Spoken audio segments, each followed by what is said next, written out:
Hello, and welcome to my Cosplay Talk. I am your host, Sydney Warren, and today I'm going to be showing you a step-by-step process of how to cosplay.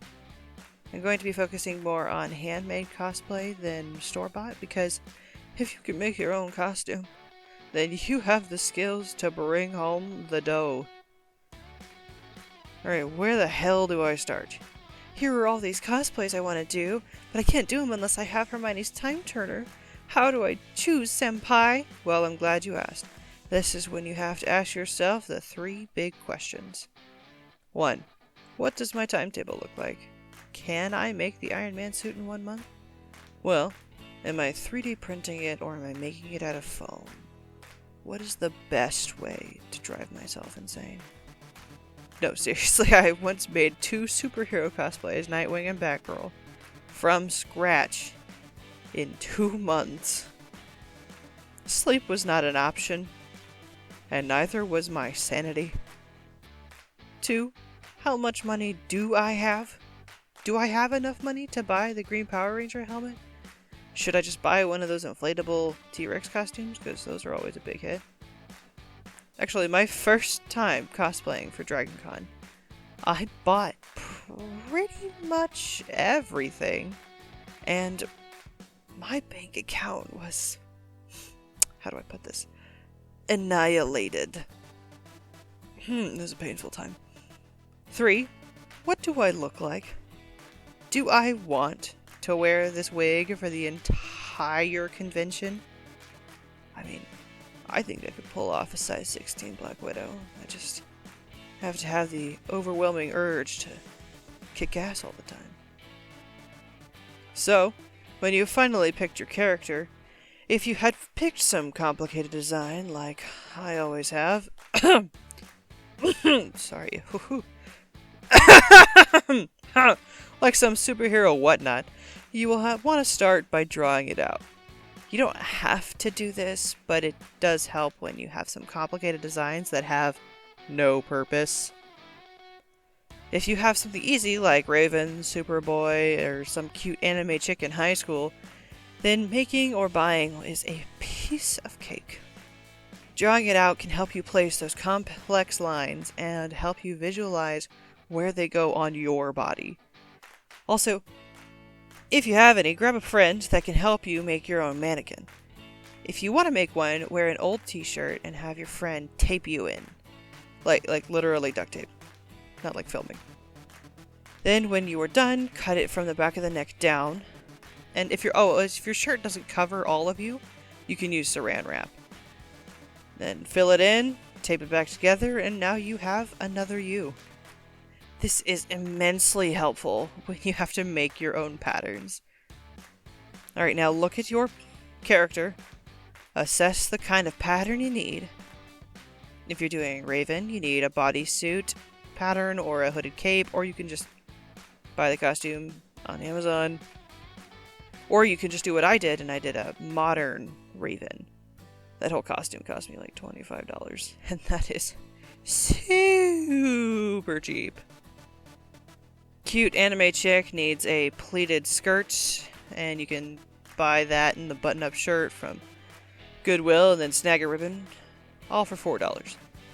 If you do like I did for my Nightwing and Batgirl costume, you'd need a jacket or pair of pants pattern, or you can have that friend of yours help you draw it all out on an old t-shirt and pants and use that as your pattern. And if you just can't find a pattern, you can either do the method that I mentioned earlier, or you can Google it, because Pinterest has a lot of free patterns for cosplayers. Now that you have what you think you need, let's go to Joann's or your local fabric shop.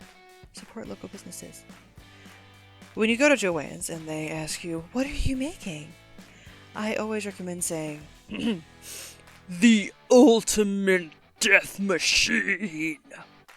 Because whatever advice they're gonna give you is complete shit. At least in my experience.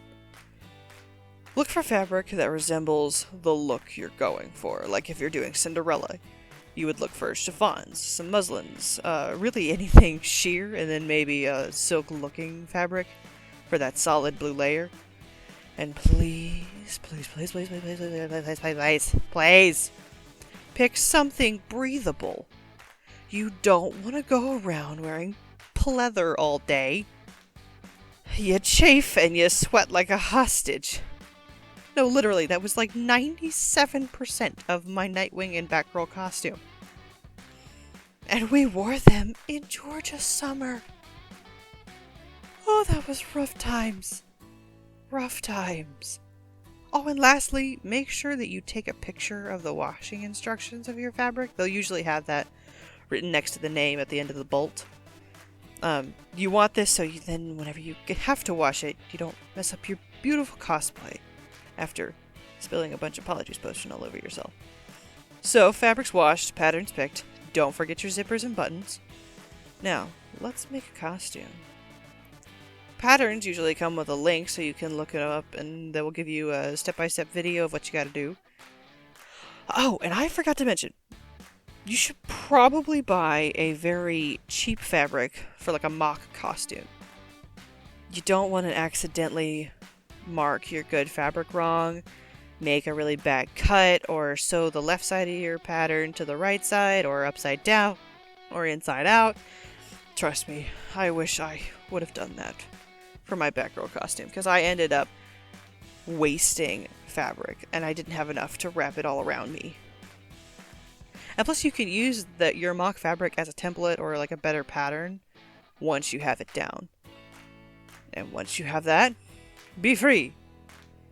There are plenty of videos on YouTube that can walk you through all the other accessories that you might need, like how to make Wonder Woman's gauntlets, Bakugo's little arm thingies, how to do body paint for Beast Boy, and all sorts of cool things.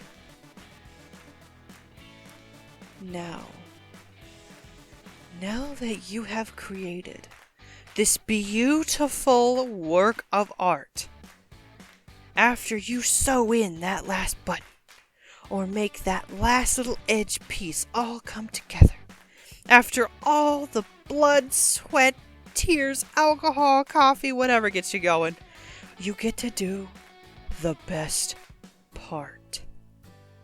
You get to wear the costume. This is where you become the ultimate threat, because not only have you created this beautiful cosplay, but now you get to embody that character. You could cosplay as Thor from Endgame and just walk around eating things all day, or fall asleep in the wrong places. You could dress up as Homelander from The Boys and punch everyone in the balls, or you can dress up as that guy from Assassin's Creed. Just start doing parkour in the middle of a convention. You might die, but it'd be really cool. Cosplay can enhance your skills, whether that be through acting. I once met a guy as I was dressed up as Hermione Granger, and he was dressed up as Victor Crumb, and in the book, he has a hard time pronouncing her name, and so whenever I introduced myself to him, he was like, Hermione, and I'm like, this guy knows what he's doing. This guy is in character. And it was amazing. And with that, or making the accessories that go with your costume, or improvising, using all of your resources, making the costume in general, these skills make you hireable in almost any aspect of theater. If you design your own costume or construct them, that's the easy foot in the door to most costume shops or alteration boutiques and much more. With enough practice, you can definitely start making your own clothing. Be a draper or a stitcher if you keep at it and you learn from your mistakes, like using a zigzag stitch for stretchy fabric or not wearing pleather. It shows that you love to work on your craft.